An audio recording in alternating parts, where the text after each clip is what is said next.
তার মানে কি মুক্তিযোদ্ধার সন্তান নাতিপুতিরা কেউ মেধাবী না, যত রাজাকারের বাচ্চারা নাতিপুতি হলো মেধাবী, তাই না?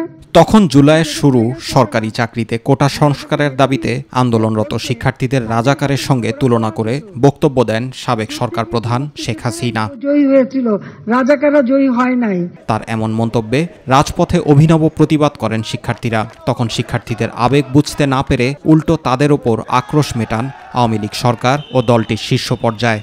শুধু তাই নয়, তৎকালীন ক্ষমতাসীন আওয়ামী লীগ ও ছাত্রলীগ শিক্ষার্থীদের ওপর হামলা করে, পিটিয়ে রক্তাক্ত করে নারী শিক্ষার্থীদেরও।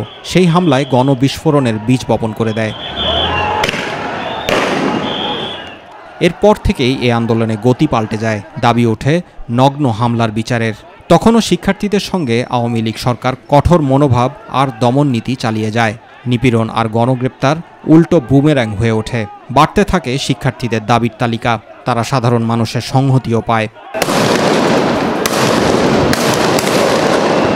এরপরও শিক্ষার্থীদের ঠেকাতে আওয়ামী লীগ সরকার একে একে ভুল সিদ্ধান্ত নেয়, অটল থাকে কঠোর নীতিতে।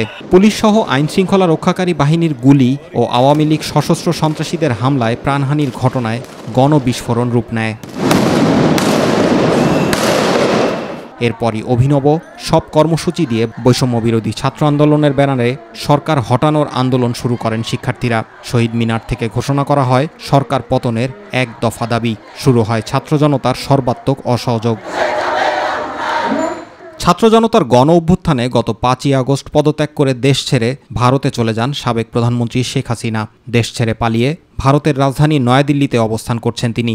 শেখ হাসিনা পালিয়ে যাওয়ার পর সেনাবাহিনীর প্রধান জেনারেল ওয়াকারুজ্জামান অন্তর্বর্তী সরকার গঠনের ঘোষণা দেন।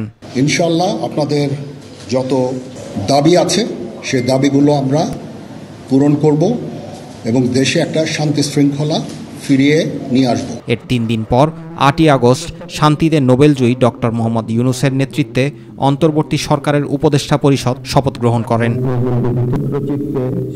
বৈষম্য বিরোধী ছাত্র আন্দোলনের 2 সমন্বয়ক নাহিদ ইসলাম ও আসিফ মাহমুদ সজীব ভুইয়া সহ অন্তর্বর্তী সরকারের 17 জন উপদেষ্টা শপথ নেন।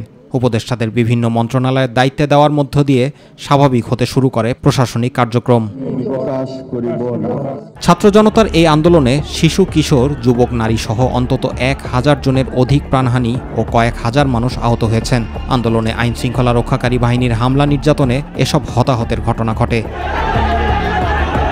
হাসিনা সরকারের দমনপীড়নের সামনে রাজপথে বুক চিতিয়ে দাঁড়িয়েছিলেন স্কুল থেকে বিশ্ববিদ্যালয় পড়ুয়া শিক্ষার্থীরাও।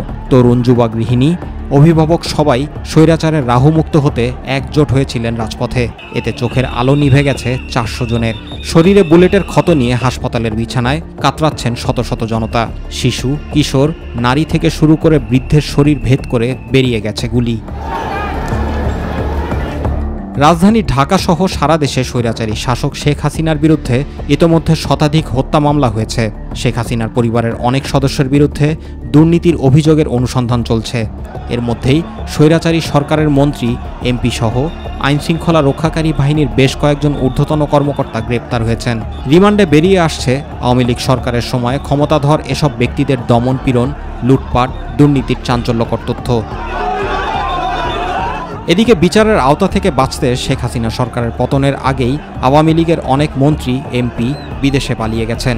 দেশে থাকা মন্ত্রী, এমপিরাও রয়েছেন আত্মগোপনে। আইনশৃঙ্খলা বাহিনীর অভিযানে দেশের বিভিন্ন জায়গা থেকে গ্রেপ্তার হচ্ছেন তারা। এরই মধ্যে শেখ হাসিনার কূটনৈতিক পাসপোর্ট বাতিল করেছে অন্তর্বর্তী সরকার। এখন আর শেখ হাসিনার কোনো পাসপোর্ট নেই। জুবাইর রহমান, মাই টিভি নিউজ।